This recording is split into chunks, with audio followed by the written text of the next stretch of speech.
오늘은 먼저 구조를 간단히 보겠습니다. 오늘 그 계략적인 관찰에 보면 어떤 단어 이런 걸 제가 밑줄을 치지 않았죠. 오늘은 특별히 유의해야 될 단어보다는 전체 구조를 한번 살펴보고 가면 좋을 것 같습니다. 크게 어렵지는 않은데요. 일단 6장 14절 앞에 나오는 믿지 않는 자와 멍에를 매지 말라. 이게 오늘 메시지죠. 오늘 본문의 메시지입니다.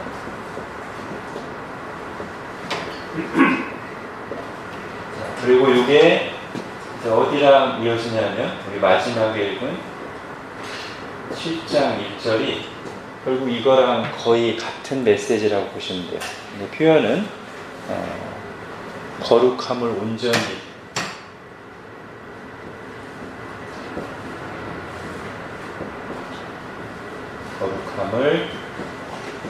이루라. 온갖 육과 영의 더러운 것에서 멀리하라. 그죠? 그것의 구체적인 행동으로 믿지 않는 자와 멍에를 매지 말라. 이렇게 보시면 돼요. 우리를 거룩하게, 온전히 거룩함을 이루기 위해서 육과 영의 모든 더러운 것을 멀리하고 우리 자신을 깨끗하게 지키기 위해서 어떻게 해야 돼요? 구체적으로 믿지 않는 자와 멍에를 함께 하지 말라.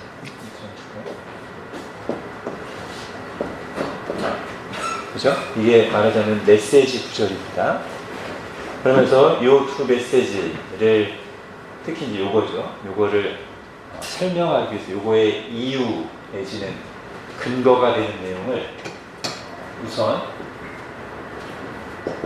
6장 14절 B부터 어디죠? 16절 A까지 16절 A까지가 어디냐면 하나님의 성전과 우상이 어찌 일치가 되고 여기서 뭐라고 있냐면 5가지 대조를 하고 있어요. 믿지 않는 자와 멍에를 함께 하지 말라는 거의 이유, 우리가 왜 그래야 되는지를 5개 강한 대조를 질문하는 방식으로 어떻게 의와 불법이 함께하며, 그죠? 좀 이따 하겠습니다. 의와 불법, 그 다음에 빛과 어둠이 어떻게 사귀며 그리스도와 벨리알이 어떻게 조화되며 믿는 자와 믿지 않는 자가 어찌 상관하며 하나님의 성전과 우상이 어찌 일치가 되며 누가 들어도 함께할 수 없는 조합이죠. 누가 들어도 완전히 절대적으로 반대 영역에 있는 대상들이잖아요. 그것을 5개나 얘기하면서 질문하는 방식으로 어떻게 이 둘이 함께 할 수가 있겠는가. 그러니 믿지 않는 자와 멍에를 함께 하지 마. 이거예요. 이것의 근거, 이유. 누가 봐도 함께 할 수 없는. 이렇게 얘기하고 있고요. 그다음에 두 번째는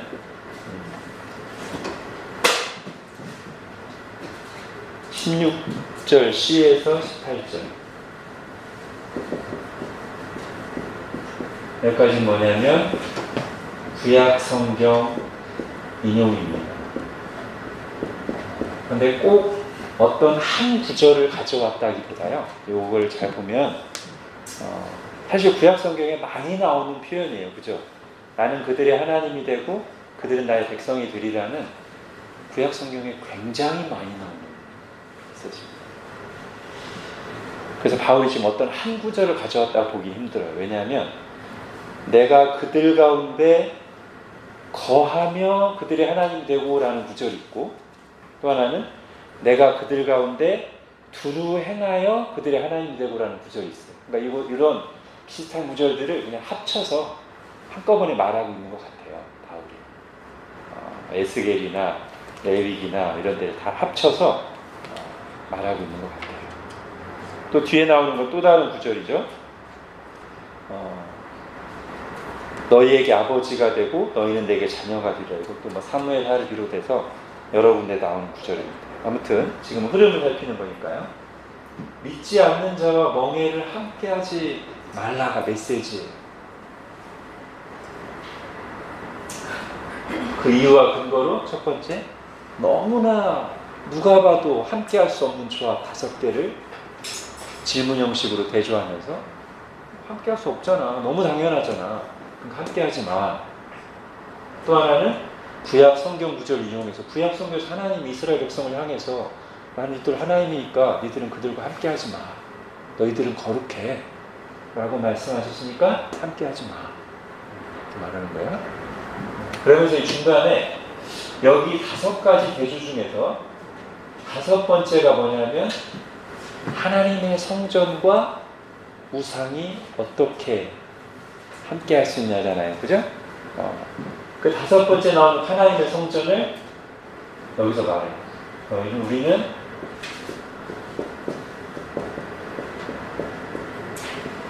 살아계신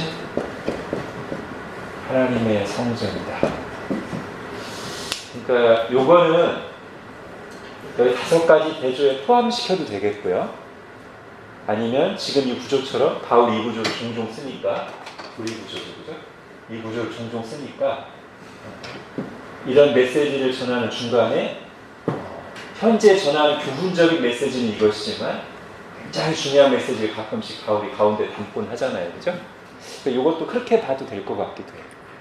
여기에 포함시켜도 되고 5가지 대조 중에 5번째 포함시켜도 되고 아니면 바울이 즐겨 쓰는 고리 형식으로 해서 이걸 쭉 얘기하면서 중간에 굉장히 중요한 메시지 하나로 우리는 살아계신 하나님의 성전이다. 이렇게 말한다고 봐도 될 것 같아요. 어쨌든 오늘 본문 전체 구조가 이렇습니다. 그래서 메시지는 이건데요.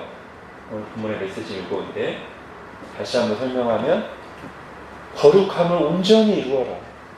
너의 영혼과 육신을 더럽히게 하는 모든 것을 멀리하고 너희 자신을 깨끗하게 해라. 그 구체적인 모습으로 믿지 않는 자와 멍에를 함께하지 마라.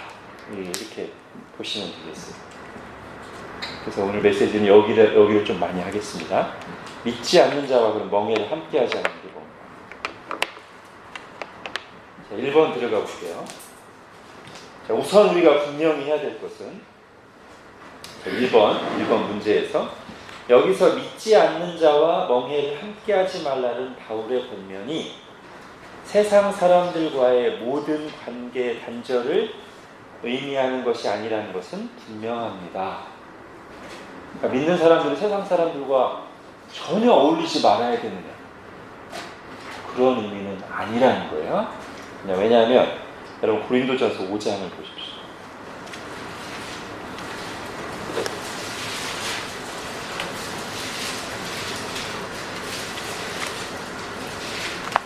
고린도전서 5장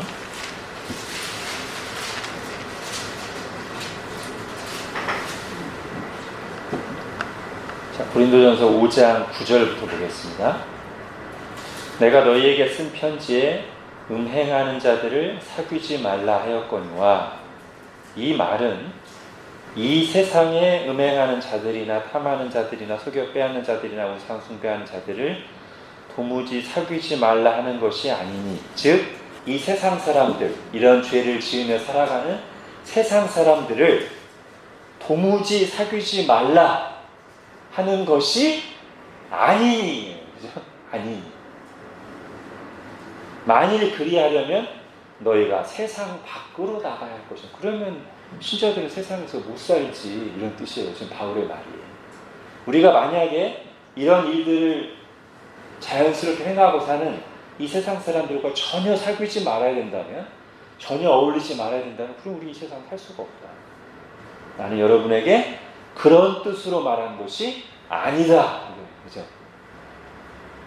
이걸 그대로 가져와서 지금 고린도서 6장에서 14절에 너희는 믿지 않는 자와 멍에를 함께 매지 말라는 말이 신자들을 향해서, 교회를 향해서 세상 사람들과는 전혀 어울리지 마라, 절대 사귀지 마라, 이런 뜻은 아님이 분명하다.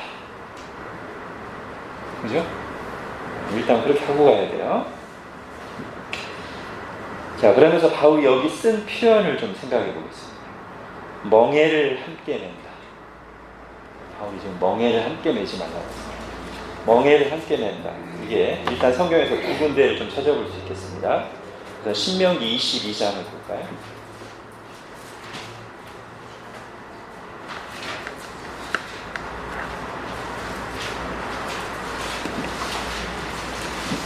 신명기 22장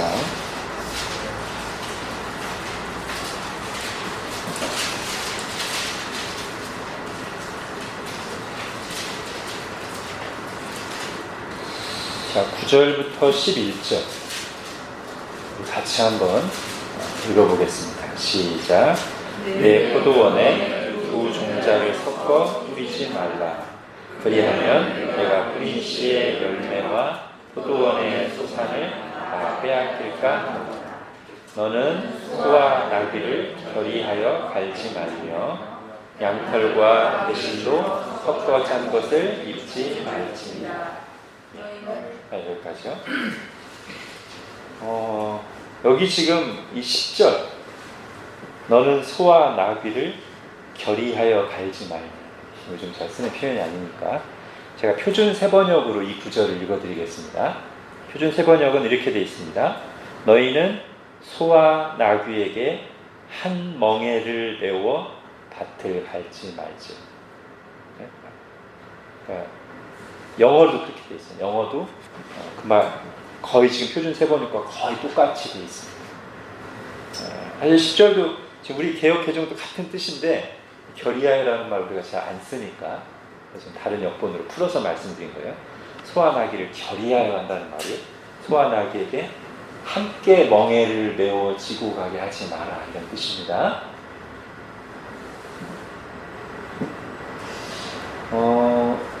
지금 요 구절이 들어있는 우리가 읽은 신명기 22장 9절부터 11절이 세 구절이 다 비슷해요. 뜻이. 그죠? 어떤 뜻입니까? 공통적으로? 종류가 다른 것에 섞이게 하지 마라 이런 뜻이죠. 그 중에 하나로 소와 나귀에게 한 멍에를 메워 밭을 갈지 말라 이런 게 나왔습니다. 이 지금 신명기 22장 9절부터 11절은 영적인 의미를 담고 있음이 거의 분명해 보입니다. 그리고 바울이 지금 고린도서 6장 14절 믿지 않는 자와 멍에를 함께하지 말라고 할 때 저는 바울이 신명기 22장 10절을 인용하듯이 적용해서 가지고 왔을 가능성이 많다고 생각합니다. 그리고 바울이 이 말을 이렇게 가져올 때는 원래 신명기 22장 10절 9절 속에 이런 의미가 담겨 있다고 바울이 생각하면서 가져왔을 가능성이 많습니다.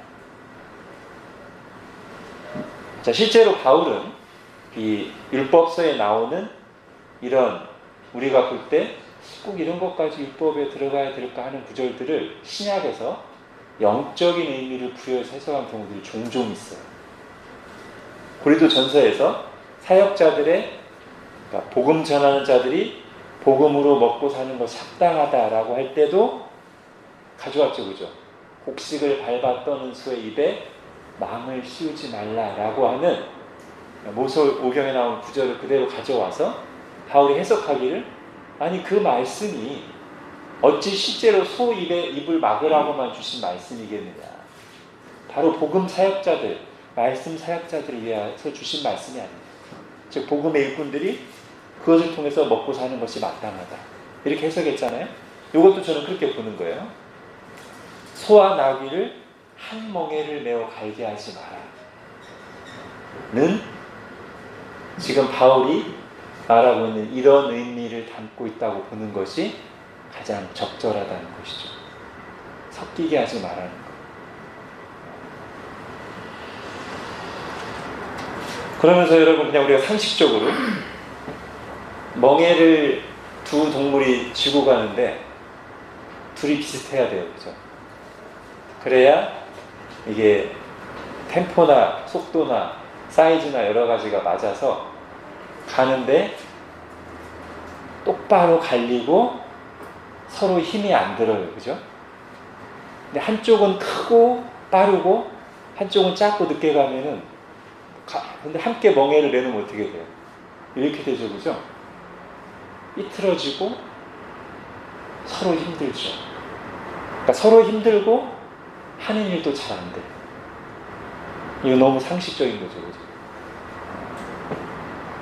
그런 걸 여기다 적용시켜서 생각할 수 있습니다.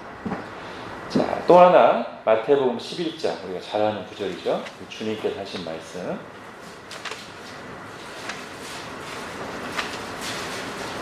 자, 지금 신명기 22장과 오늘 본문 고린도후서 6장은 함께 멍에를 매지 마라 하는 것이라면 마태복음 11장은 함께 멍에를 매자 이런 뜻이죠.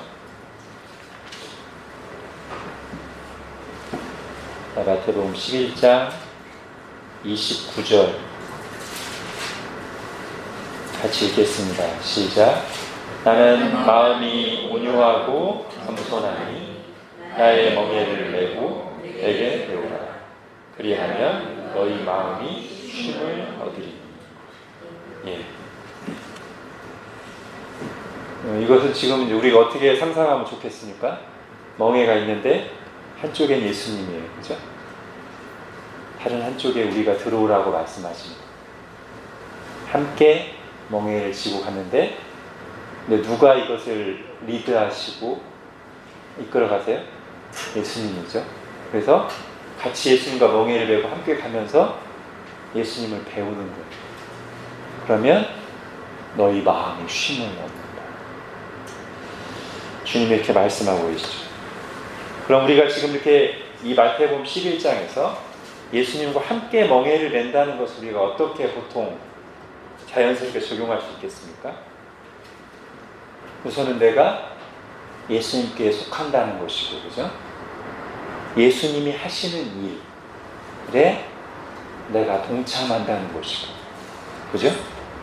예수님과 함께 보조를 맞춰서 동행하여 간다는 것이고, 여기 나온 것처럼 예수님을 배운다는 것이고, 예수님의 자세를 내가 닮아간다는 것이죠. 그죠?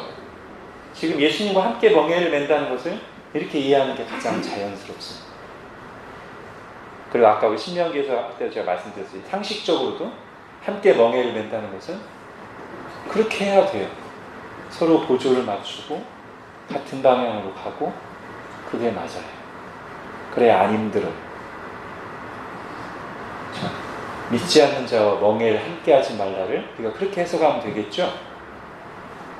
우리가 어떤 세상 사람들과도 어울리거나 사귀지 말아야 된다는 뜻이 아니라 그들과 보조를 맞춰서 그들이 가는 방향으로 함께 그들과 같은 자세로 그들을 닮아가면서 이렇게 하지 마라. 이렇게 이해하는 것이 자연스럽습니다.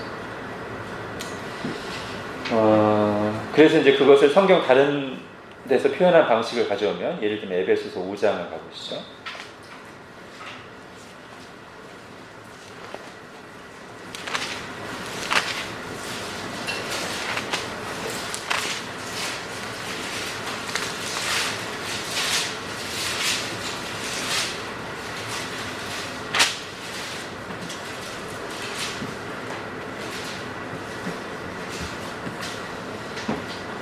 에베소서 5장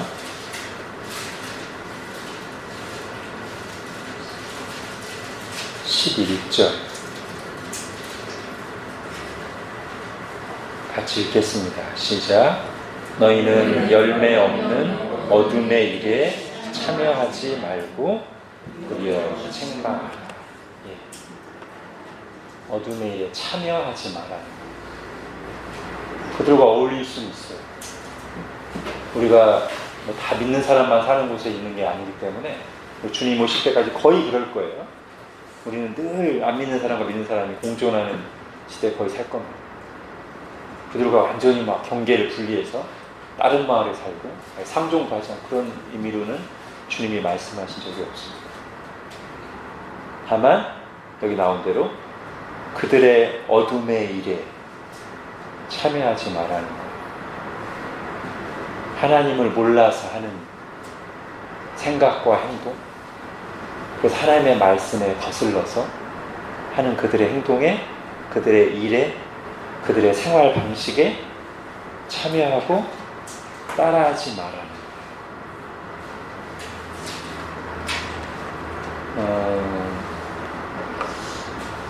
멍에에 대해서 이렇게도 생각할 수 있겠죠. 제가 멍에 잠깐 빼놨는데, 멍에를 같이 지게 되면 어디인가에 같이 매인게 돼요. 그죠? 멍에를 지고 있다는 것은. 또 다른 말로 하면 서로에게 매인 바가 돼요.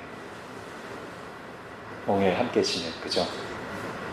예수님이 우리와 멍에를 함께 지도록 우리를 부르셨다는 것은 예수님과 우리가 다 똑같은 목적의 매인 존재들이고, 그리고 예수님과 우리가 서로에게 매였습니다. 예수님도 사랑으로 우리에게 매였죠. 그죠? 절대 우리를 포기하지 않으시죠. 하나님은 원래 자유로우신 분이신데 스스로 자신을 우리에게 매이게 하셨습니다. 우리도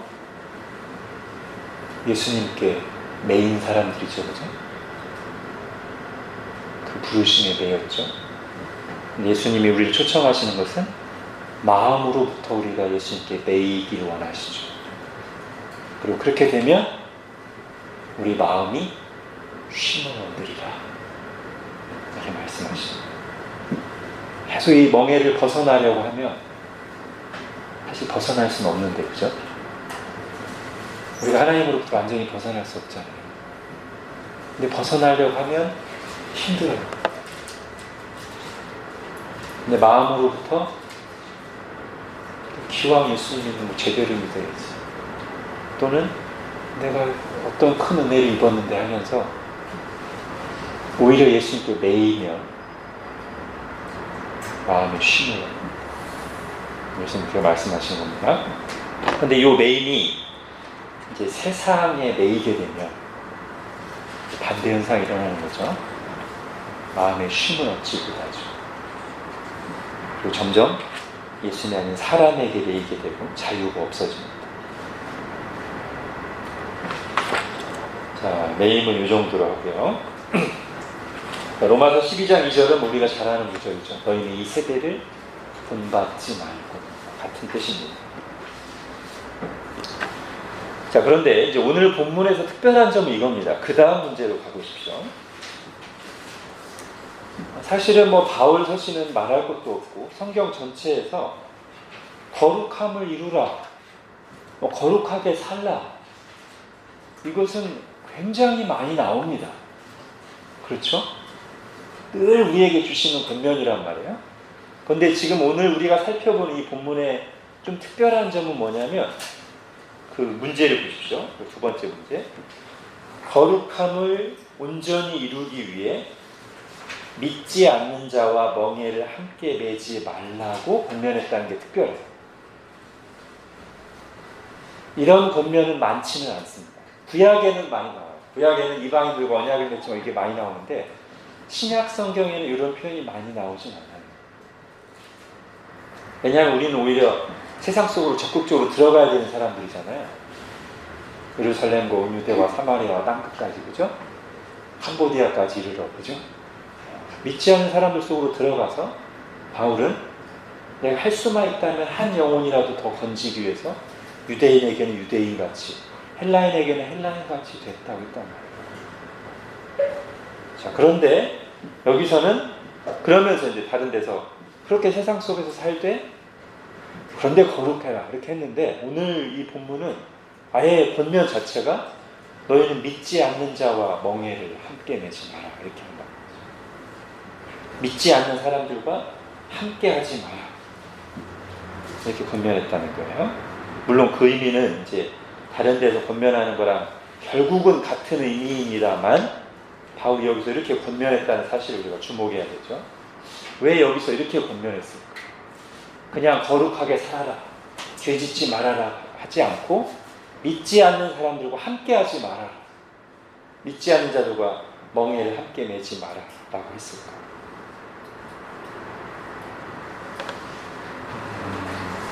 우선 보편적으로 일반적으로 생각하면 그 믿지 않 하나님을 떠난 세상의 모든 죄악된 모습, 가치관, 문화를 실체로 드러내는 것은 결국 사람이에요. 그죠?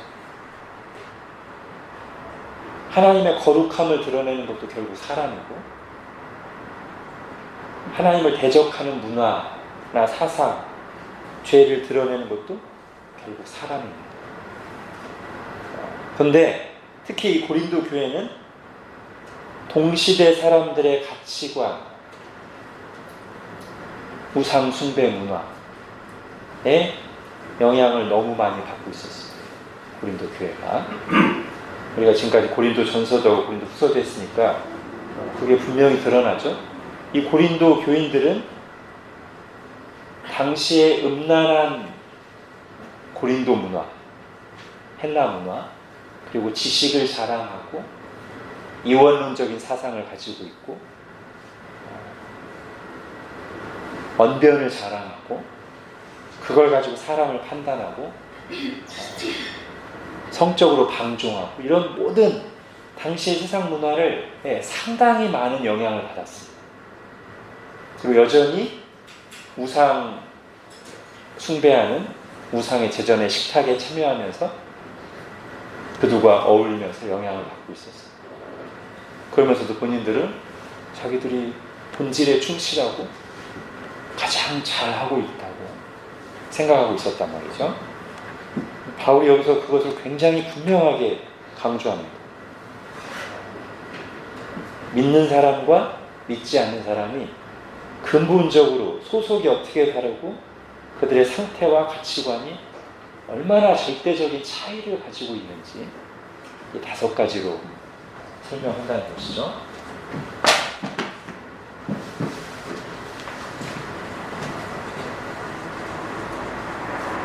5가지 대조.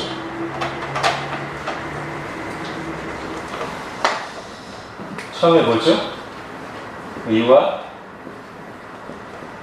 불법. 그 다음에 뭡니까? 여러분이 불러주십시오.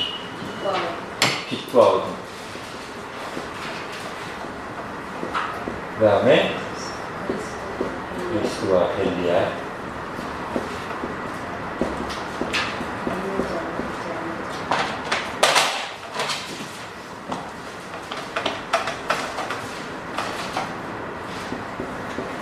믿는 자와 믿지 않는 자. 하나님의 성전과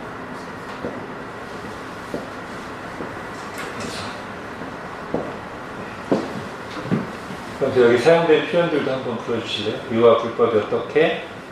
네. 함께? 네. 빛과 어둠이? 사귐. 그리스도와 벨리알이? 조화. 그 다음에요? 믿는 자, 믿지 않는 자가? 상관하며 성전과 우상이 일치. 네. 바울이 지금 도저히 일어날 수 없는 일, 그리고 일어나서는 안 될 5가지 완전히 대척점에 있는 두 세력, 두 존재를 이제 말하고 있죠, 그죠? 우리는 여기에 속한 사람들이고요.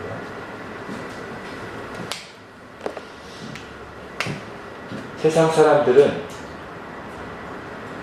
굉장히 다양하죠. 좀 더 착한 사람도 있고, 못된 사람도 있고, 이런 문화에 사는 사람도 있고, 저런 문화에 사는 사람도 있고, 다양합니다. 그죠?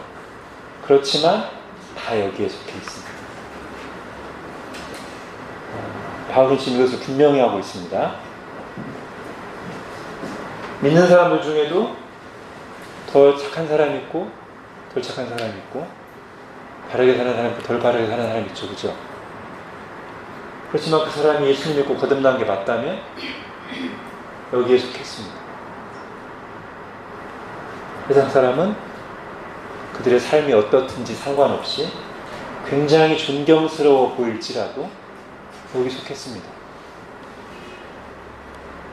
그리고 그것이 의미하는 바는 이게 불가능하다는 겁니다. 교회와 세상은, 그리고 믿는 사람과 믿지 않는 사람 사이에는 이게 일어날 수가 없고 일어나서도 안 된다는 것입니다. 바울이 그것을 굉장히 강하게 얘기하는 거예요. 그죠? 5개나 가져와서 수사학적 질문을 던지면서, 아니 어떻게 의와 불법이 함께 할 수 있어? 어떻게 빛과 어둠이 서로 사귀어? 어떻게 그리스도와 벨리알이 조화를 이루어? 일단 벨리알을 간단하게 설명해 볼까요? 여기만 나오죠, 그죠? 신약 성경에서.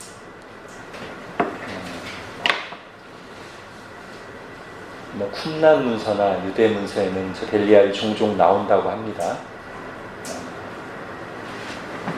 사실은 구약 성경에도 나옵니다. 벨리알이. 한번 찾아볼까요? 신명기. 물론 벨리알이라고 나오지 않아요. 번역돼서 나와요. 근데 원어로 보면은 벨리알이라는 말이 있어요. 신명기뿐만 아니라 몇 군데 나옵니다. 근데 그 중에 하나만 찾아보겠습니다. 신명기 13장.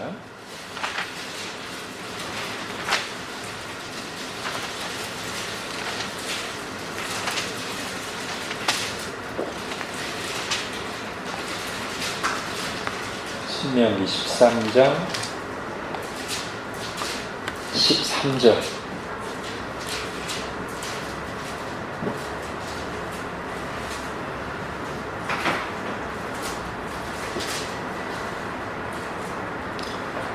너희 가운데서 어떤 불량배가 일어나서 그 성읍 주민을 유혹하여 이르기를 너희가 알지 못하던 다른 신들을 우리가 가서 섬기자 한다 하거든. 자, 여기서 어떤 단어에 벨리알이 들어갈까요? 네? 와, 예, 훌륭하십니다. 어떻게 이렇게 쉽게 맞추시죠? 불량배. 네. 불량배가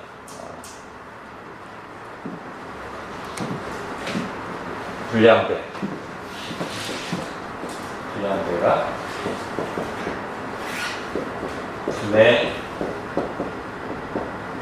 벨리알. 분해는 뭐냐면 벤의 복수예요. 벤은 여러분 제가 구약기관 할 때도 그렇고 몇 번 말씀드렸죠? 벤이 무슨 뜻입니까? 자, 야곱이 첫째 아들을 낳고 나서 보라 아들이다. 첫째 아들 이름이 뭐죠? 보라 벤 아들이다. 그죠? 막내 아들 이름은 뭐죠? 그 야곱의 사랑하는 딸 아내 라헬이 산통을 하면서 아이를 낳고 죽죠, 그죠?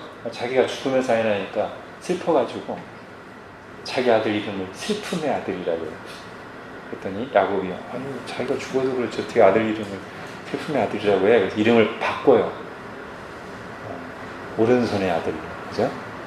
권능의 아들로 바꾼단 말이에요. 막내 아들 이름이 뭐예요? 벤 야민, 그죠? 원래는 벤 온이었는데 슬픔의 아들 벤 야민으로. 벤이 아들이에요, 아들. 분해는데 복수예요. 벨리알의 아들들이 불량배다. 근데 그 불량배들이 와서 벨리알의 아들들이 와서 어떻게 유혹해요? 자, 우리가 다른 신들을 섬기자, 그죠? 그래서 뭐 여기 벨리알의 뜻이 명확히 나오는 건 아니지만 그냥 우리가 자연스럽게 할 수 있는 것은 하나님의 백성들에게 우상을 섬기자고 유혹하는 자들을 누구의 아들이라고 하면 가장 적당하겠어요? 이 마귀의 자식들, 그죠? 사탄의 아들들. 예수님이 마치 이 독사의 자식들을 할 때 그 독사가 사탄을 가리킨다고 보는 게 제일 적당하죠. 그죠? 그거랑 비슷해요. 그렇게 나오는 단어예요. 구약에 이런 식으로 몇 번 나옵니다. 벨리알의 아들들, 벨리알의 사람들이 저렇게 우리말에는 불량배나 악한 자들로 번역이 된다. 그래서 벨리알은 뭐 더 이상 깊게 생각할 건 없고요. 사탄을 가리키는 다른 표현으로 보시면 되겠어요. 고린도후서에 보면 바울이 저 사탄을 가리키는 표현들을 여러 가지 다양하게 말합니다. 뭐 어둠의 영, 뭐 세상의 신 등등 여러 가지 얘기해요. 여기서는 그 중에 하나를 이제 벨리알을 얘기한 것 같아요. 자, 어쨌든 다시 이제 본론으로 돌아와서 그리스도와 사탄이 어떻게 조화를 이룰 수 있겠는가? 그거와 마찬가지로 믿는 자와 믿지 않는 자가 어떻게 함께 온전히 연합하고 그럴 수 있겠는가? 어떻게 함께 갈 수 있겠는가? 그럴 수 없고 그래서도 안 된다. 이 부분을 한번 생각해 볼까요? 지금 결국 앞에 나온 얘기랑 똑같은 얘기일 수 있는데 믿는 자와 믿지 않는 자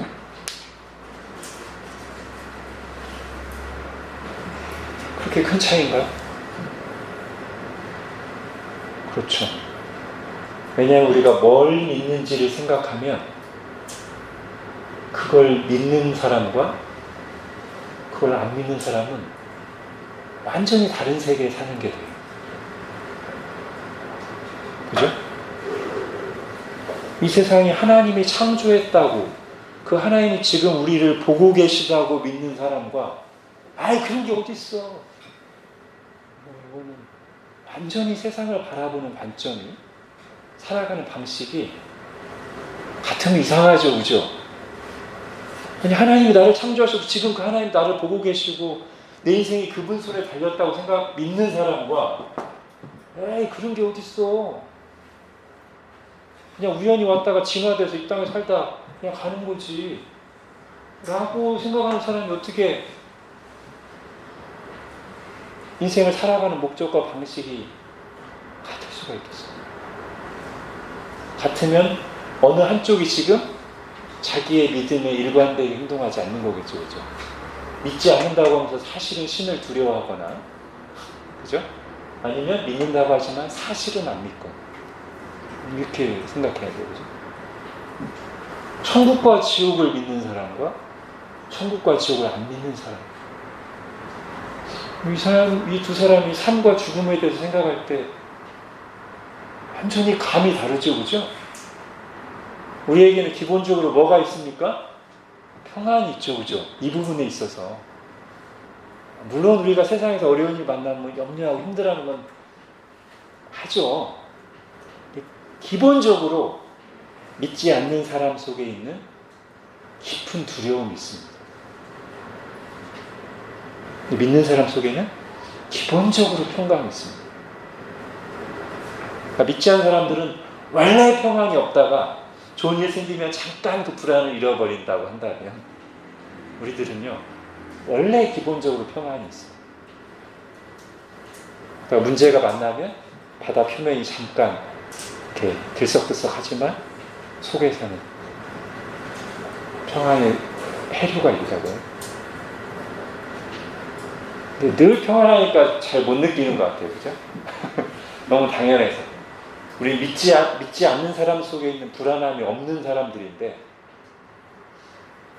그 불안함이 원래 없어서 그런지 아니면 그 불안을 느낀 지가 너무 오래돼서 그런지 지금 현재 우리에게 있는 세상 사람들이 모르는 평안이 지금 우리에게 있는데 별로 이렇게 감사한 줄 모르거나 잘 인지 못할 수도 있을 것 같아요. 잘 생각해 보십시오.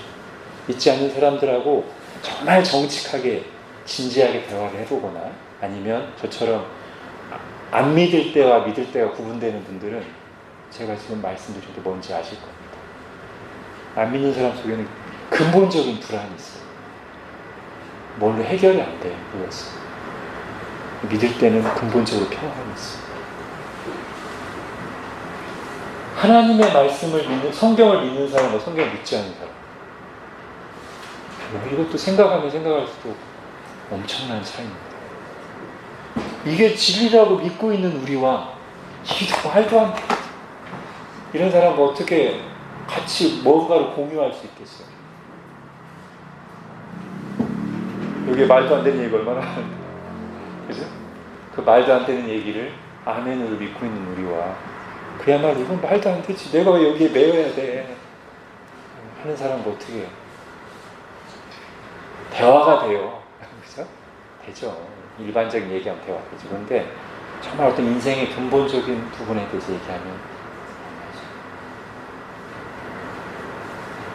많이 그 느끼시죠? 그죠? 그래요. 그러니까 이게 작은 일이 아닙니다. 그리고 이제 마지막으로 하나님과 성전, 하나님의 성전과 우상. 이게 이제 오늘 중요한 내용이라고 했는데, 하나님의 성전에 우상이 들어오면 어떻게 되죠? 하나님이 진노하시고 성전을 파괴시키십니다. 하나님이. 구약시대의 성전에 일어난 일이 그거지 않습니까? 성전에 우상들이 들어와요. 에스겔서에 보면 하나님의 성전에서 하나님의 영광이 떠나기 전에 성전 안에 있는 온갖 우상 숭배들의 모습을 환상으로 보여주시잖아요. 에스겔한테. 하나님의 영광이 떠나요. 성전에서. 그리고 얼마 뒤에 그 성전은 바벨론에 의해서 파괴돼요. 하나님의 성전과 우상이 같이 하는 것은 있을 수 없는 거예요. 자, 이런 이유 때문에 믿는 자와 믿지 않는 자가 함께 멍에를 될 수 있다.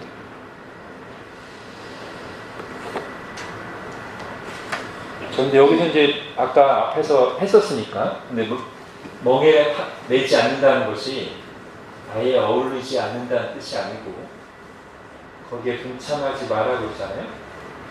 그럼 결국 이제 어떤 일이 일어나는 게 사실 제일 좋은 거냐면, 믿는 자와 믿지 않는 자가 완전히 분리되라고 지금 말하는 게 아니라고 했습니다. 그렇죠? 같이 있을 수밖에 없습니다. 그런데 지금 성경에서 말하는 것은, 믿지 않는 자 멍에를 함께 매지 말라는 것은 믿는 자가 믿지 않는 자를 따라가는 방식의 교제나 어울림이 일어나서는 안 된다는 거예요. 어떻게 돼야 좋은 거예요? 이게 일어나서는 안 된다는 거고, 할 수 있다면 이게 일어나는 게 제일 좋은 거예요. 그래서 우리가 믿지 않는 사람들과 함께 회사에 다니든 학교를 다니든 어디서 만나든지 간에 우리가 그들을 닮는 일, 그들이 가는 길에 같이 가는 쪽으로 멍에를 매는 일은 일어나서 안 돼요. 절대. 할 수만 있다면 그들이 우리 쪽으로 오게, 그들이 우리에게 감화를 받게, 조금이라도. 이게 제일 좋은 것이고, 그러나 이건 이제 우리 힘으로 되는 건 아닌데, 이게 안 된다면 피차 영향을 안 받는 게 이제 중간이죠. 그죠? 여기까지는 우리가 괜찮단 말이에요. 피차 영향을 안 받는 것까지 괜찮아요. 제일 좋은 것은 그들이 우리 영향을 받는 거. 그리고 오늘 말씀하는 믿지 않는 자와 멍에를 함께하지 말라는 것은 이걸 말하는 거예요. 이쪽은 일어나면 안 돼요. 그들이 가는 것에 같이 따라가지 마라. 그들에게 보조를 맞추고 그들과 같은 자세로 살아가지 마라. 우리는 누구랑 보조를 맞추고 누구의 자세를 따라가도록 멍에를 진 사람들이에요? 예수 그리스도죠. 그죠?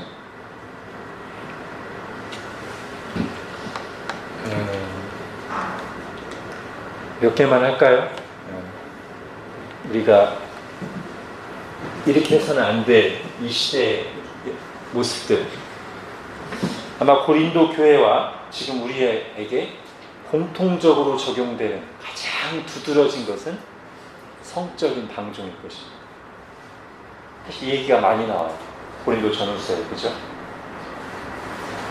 고린도 교회가 세상 사람들의, 동시대 사람들의 영향을 많이 받았기 때문에 바울이 지금 이 말을 쓰고 있다고 했습니다. 어떤 부분에 영향을 많이 받았냐? 이 고린도라는 도시가 아주 음란한 도시거든요. 고린도인처럼 말한다 하면은 말을 잘한다는 뜻이고 원배이 좋다는 뜻이고, 고린도인처럼 산다 하면은 성적으로 논란하게 산다 이런 뜻이잖아요. 거기에 영향을 많이 받아서 고린도 교회 안에서 성적 타락의 문제가 있었어요. 고린도 전서에 나오죠. 그리고 이 고린도에 있는 이방 성전에 가면 또 뭐가 있어요? 그들의 종교의식이 그 이방 신전에 있는 관기들하고 성관계를 해요. 그게 그들의 종교 행위 중에 하나였어요. 그런 거에 동참하면 안 된다는 것이죠. 그런데 우리 시대가 이 고린도보다 더 음란할지도 몰라요. 그죠? 인터넷과 휴대폰의 음란물이 아주 넘쳐나고, 우리 청소년들과 청년들의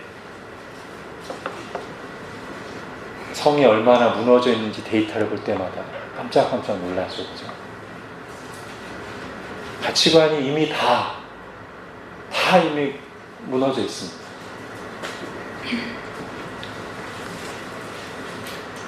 신자들은 바로 그런 멍해를 함께 하지 말아야 된다.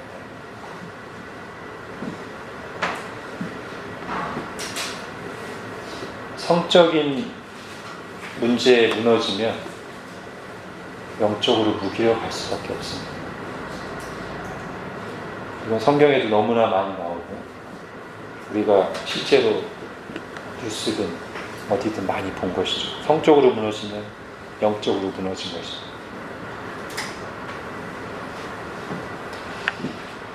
자, 그 다음에 또 뭐가 있을까요? 물들지 말아야 될 이 시대의 문화.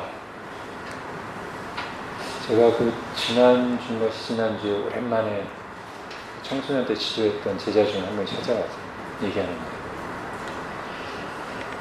그 친구도 그런 얘기를 하더군요. 자기도 결혼에 대해서 자기뿐 아니라 자기 주변에 있는 청년부 사람들도 딱히 결혼해야 될 이유를 갖지 못하고 있고 부정적이고, 제가 부드럽게 이야기했습니다. 이 시대가 그런 것 같다. 그리고 하나님이, 우리를 창조하시고 사랑하신 하나님이 결혼 제도를 왜 만드셨고 결혼에 대해서 뭐라고 말씀하시는지를 우리가 듣는다면, 우리는 그런 이 시대의 가치관과 그런 분위기에 편승해서는 안 된다. 그리고 그런 분위기와 가치관에 편승해서 잃어버리는 게 너무 많다. 하나님 우리에게 어떤 제도를 만드시고 뭘 명령하실 때는 우리에게 좋은 거니까 주시죠. 그죠? 하나님의 뜻을 이루기 위해서 주시죠.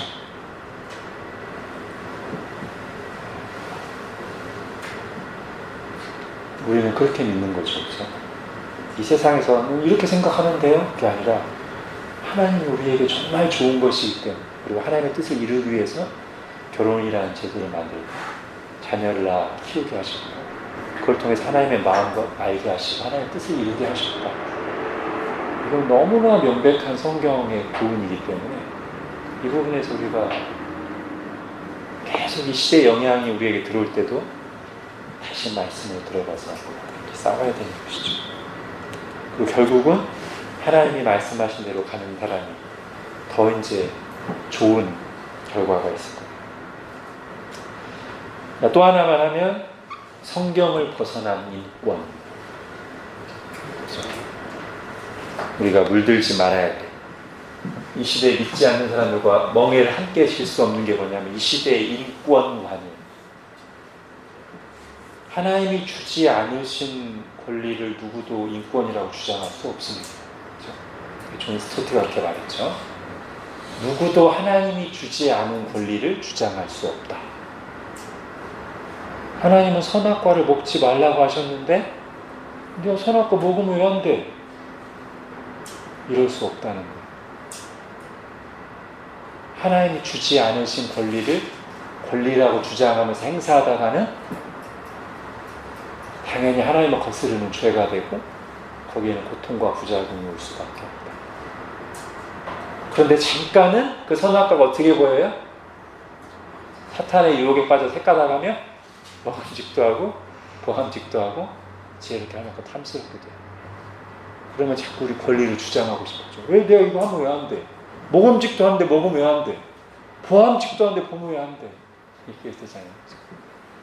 멸망의 길이죠. 근데 이 시대가 그걸 굉장히 강하게 주장하고 있다. 하나님이 주지 않으신 권리를 인간의 권리라고, 인권이라고 굉장히 강하게 주장하고 있어요. 그리고 언론이 그걸 너무 부추기고 있어요. 그렇게 해야만 깨어있고 정상인 거지. 그럼 하나씩 무너져요. 불륜이 죄가 아니라고, 간통이 죄가 아니라고 하고, 그 다음에 이제 낙태가 죄가 아니라고 하고, 그죠? 그 다음에 이제 동성애가 죄가 아니라고 할 것 같아요. 이미 그렇게 분위기는 많이 형성해놔. 나중에 어디까지 갈지 모르겠어요. 근데 우리는 세상에서 죄가 아닌 것도 믿지 않는 사람들이 그런 멍해를 지고 그렇게 간다고 할지라도 우리는 No. 우리는 그 멍해를 함께 짊어질 수 없어. 우리는 예수님의 멍해를 짊어졌기 때문에 예수님이 성에 대해서, 결혼에 대해서 어떻게 생각하시는지가 곧 내 가치관이야. 이렇게 가는 사람들이죠.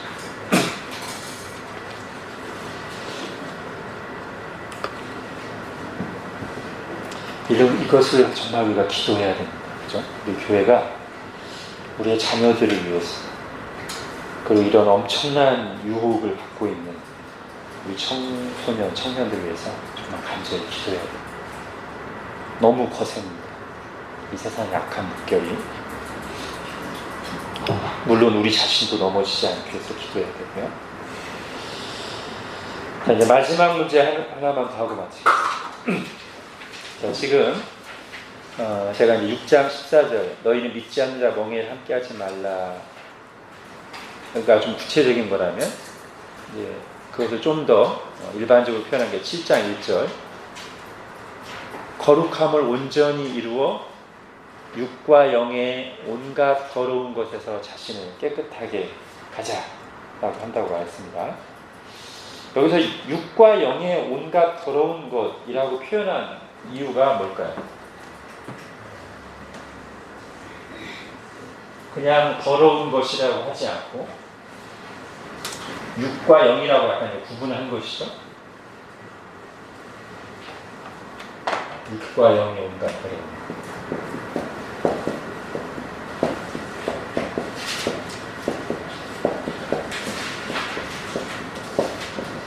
자, 우선 이렇게 생각할 수 있습니다. 이것은 그냥 가장 쉽게 강조를 위한 것이다. 즉 모든 종류의 더러운 것이라는 걸 강조하기 위해서 육과 영의 온갖 더러운 것. 그래 쓸 수 있습니다. 그죠? 우리가 영과 육으로 구성되어 있으니까 우리를 더럽히는 모든 것을 강조하기 위해서 육과 영의 온갖 더러운 것이라고 표현했다. 이렇게 해도 큰 무리가 없습니다. 우리가 가능성 있는 추론을 조금 더 해보면, 이제 우리가 계속 고린도 전후서를 해왔으니까요. 좀 이제 나눠서 생각하는 거죠. 육의 더러운 것과 영의 더러운 것. 즉, 우리 육을 더럽히는 것과 영을 더럽히는 것. 한번 이렇게 나눠서 생각해보자 말이죠. 이때 우리가 이제 어떤 생각을 하게 되냐면, 과연 죄라는 것이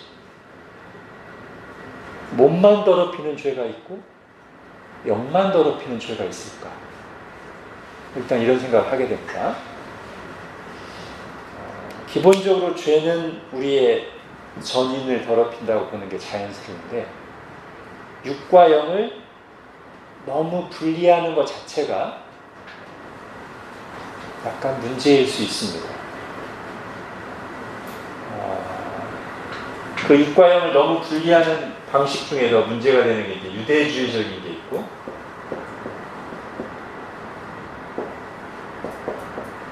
헬라주의적인 게 있겠죠.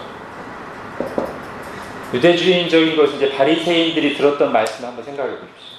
바리새인들이 하도 성식을 강조하니까 예수님이 그들의 위선을 지적하시면서 너희가 자네 겉은 깨끗이 하면서 속은 더럽다, 이렇게 말씀하셨죠, 그죠? 그러니까 유대주의적이라는 것은 내면은 제대로 살피지 않으면서 겉으로 드러나는 의식, 형식, 사람들이 보는 행위, 이것만 강조하는 것. 그것만 잘 돼 있으면 우리가 잘하고 있다고, 죄를 짓지 않고 있다고 생각하는 것. 바리새인들의 그런 모습에 예수님이 굉장히 강하게 질책하셨죠?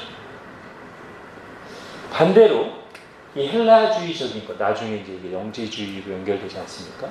이것은 뭐냐면 헬라주의적 이원론, 이것은 그 반대죠. 영이 중요하다고 여겨서, 영이 본질이에요. 영이 중요하기 때문에 우리 영만 잘 본질에 충실하고 있다면 외적인 것이 뭐가 중요한 거예요? 내 몸이 행하는 게 뭐가 중요한 거?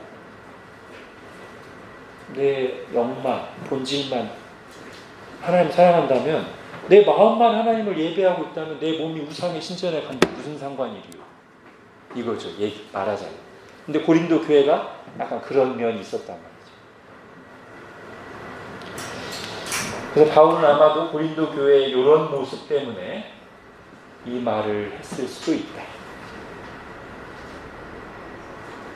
영을 강조하면서 어떤 실제적인 행위에 있어서 너무 자유를 추구하고 함부로 질서 없이 행하는 모습에 대해서, 아니, 그건 안 되지. 육과 영의 온갖 털은 온전하게 깨끗해야지, 어느 한 부분만 깨끗하면 다른 부분은 괜찮다는 식은 안 된다. 이렇게 이해할 수 있겠죠, 그죠? 그렇게 적용이 가능하죠. 자, 또 하나는 이것도 한번 생각해 봄직합니다. 다시 말씀드리지만 육만 더럽히고 영만 더럽히는 것을 엄밀하게 나누는 건 사실상 어려워요. 그렇지만 그냥 의미적으로 가져왔을 때 이런 것이 있을 수 있습니다. 윤리적인 죄, 요거랑 약간 연관시켜서 우리가 일반적으로 세상 사람들도 말하는 겉으로 드러나는 죄들, 세상 사람들도 죄라고 여기는 것들, 음행, 거짓말, 폭력, 이런 거요. 그런데 그런 것만이 죄가 아니라는 거예요.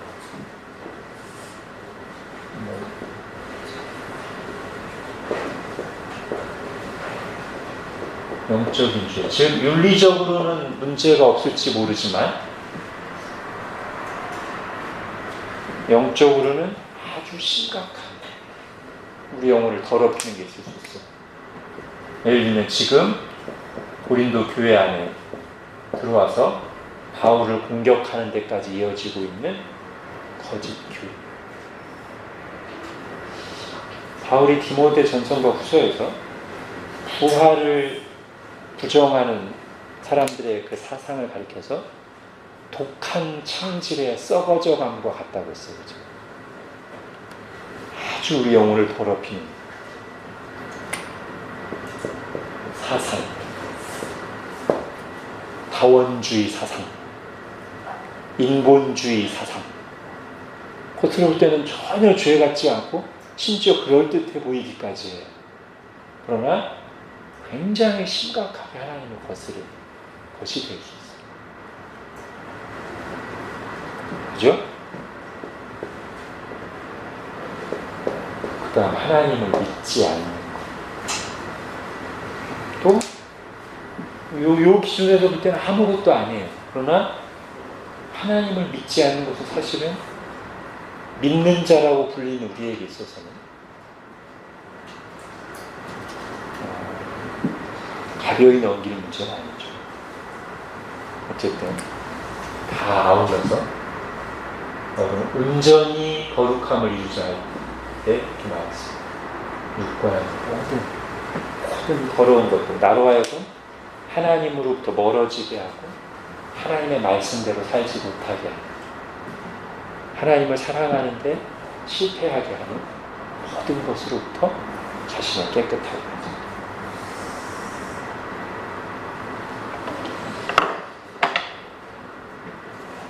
자, 여러분 계시록 18장 4절을 찾아보십시오. 두 구절만 찾아보고 이제 마치겠습니다. 성경에 하나님 우리에게 거룩을 요구하시는 말씀이 수없이 나오지 않습니까? 오늘도 우리가 했고요.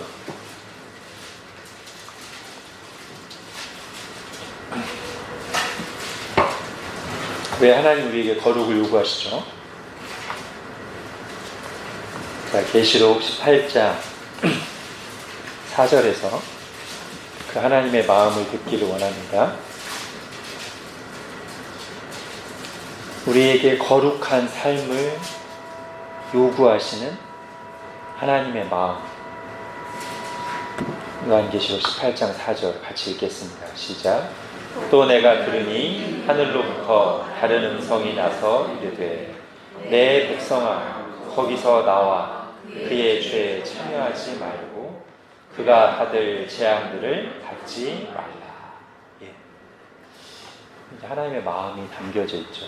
내 백성아 거기서 나와라. 그 심판의 구렁텅이에서 나와라. 그 더러운 똥통에서 나와라. 그들이 받을 재앙과 고통에 참여하지 말고 나와라. 너희들은 내 백성이다. 너희들이 거기서 고통하고 심판받기를 원하지 않는 거야.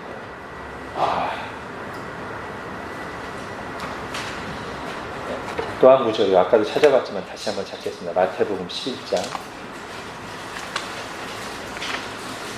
우리에게 거룩을 요구하시는 주님의 마음. 우리에게 믿지 않는 자들과 멍에를 함께 하지 말라고, 나의 멍에를 매라고 하시는 우리 주님의 마음을 또 듣기 원합니다.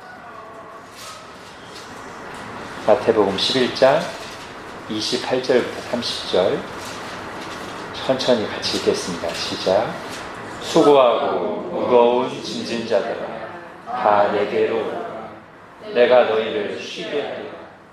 나는 마음이 온유하고 겸손하니 나의 멍에를 메고 내게 배우라. 그리하면 너희 마음이 쉼을 얻으리니 이는 내 멍에는 쉽고 내 짐은 가벼우니라. 세상의 멍에를 메고 수고하고 무거운 짐진 자들아 다 내게로 오라. 내가 너희를 쉬게 하리라. 내 멍에를 메면 너희 마음이 쉼을 얻으리니. 우리 주님의 마음이잖아요. 그죠? 지치고 고달픈 세상의 그 죄와 어둠의 멍에를 메고 발길문화 방황하며 고통하고 마음에 쉼이 없는 인생들을 향해서 내 멍에를 메라. 또 내가 주는 참된 마음의 평안과 쉼을 얻으라. 말씀하시는 것이죠. 이것이 우리에게 거룩을 요구하신 주님의 마음입니다. 우리 주님이 우리에게 요구하시는 것이 우리에게 가장 좋은 것입니다. 그것이 우리의 믿음의 고백이죠. 그리고 이 부분에 대해서 끊임없이 거짓말하는 것이 사탄이에요. 왜 선악과를 먹지 말라고 했어? 하나님도 잘 될 거라고 그래. 하나님 네가 편하고 즐거운 거를 못 보시는 분이야. 네가 좀 고달파야 하나님 기분 좋아하시는 분이야. 사단이 끊임없이 세상에서 메시지들이 그렇게 던지죠. 그러나 하나님의 말씀대로 하는 것이 우리가 진정한 쉼을 얻는 일입니다. 네, 여기까지 하겠습니다.